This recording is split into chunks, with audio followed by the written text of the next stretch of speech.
Hello বন্ধুরা, আমার channel garden tips and ট্রিক্সে আপনাদের সবাইকে স্বাগত। তো আমি কিন্তু এখন তোমাদেরকে দেখাচ্ছি সেকেন্ড পার্টটা, এই অ্যামারেলিস লিলি যে আমি বলেছিলাম তোমাদেরকে এখানে কিন্তু কুড়িটা চলে আসলো। তো সেই যে প্রথম যে ভিডিওটা তোমাদের সাথে আমি দিয়েছিলাম, তো এটা কিন্তু সেকেন্ড পার্টটা। তো এই যে পার্টটাতে আমি দেখাচ্ছি তোমাদের, এখানে কিন্তু দেখতে পাচ্ছ এখানে খুব সুন্দর কিন্তু এই যে অ্যামারেলিস লিলিটা কিন্তু অলরেডি ফুটে গেছে। তো তোমাদেরকে আমি দেখিয়েছিলাম কিভাবে আমি লাগিয়েছিলাম এগুলি ছোটো ছোটো বাল্ব থেকে, আর এটা কিন্তু প্রথম যে ফুলটা সেটা কিন্তু ফুটে গেল। তোমরা দেখছো এখানে কিন্তু এখনও কম সংখ্যায় কলি আসলো, তার কারণটা হলো বাল্বগুলো কিন্তু এখনও ছোটো আছে। এগুলো যত আরও সময় যাবে এর সাথে সাথে এগুলো কিন্তু আর বাড়বে, আর বাড়ার সাথে সাথে কিন্তু ফুলের কিন্তু পরিমাণটাও কিন্তু বেড়ে আসবে। যেটাই হোক, প্রথম যে আসলো এটা, সেটা কিন্তু আমি দেখে অনেকটাই ভালো লাগলো। এর যে একটা সৌন্দর্য সেটা কিন্তু এই যে জলের যে ফোঁটাগুলোর সাথে সেটা কিন্তু অবশ্যই প্রকাশিত হচ্ছে, আর এই দৃশ্যগুলো কিন্তু দেখতে খুবই ভালো লাগে। তাই আমি ভাবলাম তোমাদের সাথেও শেয়ার করি। তো চলুন, এটা আমি কীভাবে করলাম তোমাদের সাথে আমি অবশ্যই শেয়ার করছি। তার সাথে সাথে তোমরা যদি আমার চ্যানেলে নতুন হয়ে থাকো, অবশ্যই কিন্তু লাইক, শেয়ার, ফলো করে সাবস্ক্রাইব করে কিন্তু পাশে থাকতে পারো।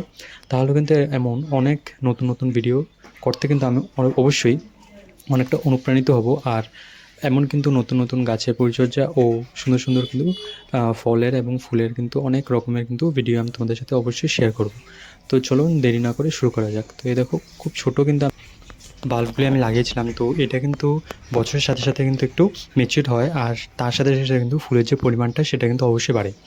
এই জিনিসটা কিন্তু মাথায় রাখতেই হবে কি, বাল্বগুলো যদি ম্যাচিউর না হয়, যতই তোমরা সার দিয়ে থাকো, যতই তোমরা কিন্তু পরিচর্যা করে থাকো, কোনো রকম কিন্তু তোমরা কিন্তু ফুল পাবে না, বা এটার মধ্যে কিন্তু কুড়ি আসবেই না। কারণ বাল্বগুলি যখন ম্যাচিউর হবে তার মধ্যে কিন্তু নিজে নিজেই কিন্তু তোমার এই যে কলিগুলি যে সেগুলো কিন্তু আসা চালু হয়ে যাবে।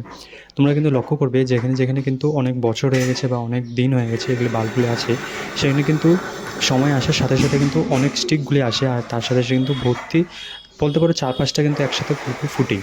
কিন্তু আমার এখানে দেখছো এখনও কিন্তু ছোটো আছে গাছটা, তার জন্য কিন্তু এখনও দেখা যাচ্ছে না এত ফুল। কিন্তু এগুলো কিন্তু যত সময় যাবে তার সাথে সাথে কিন্তু বাড়বে, আর এরই সাথে সাথে কিন্তু অনেক রকমের কিন্তু ফুলও চলে আসবে।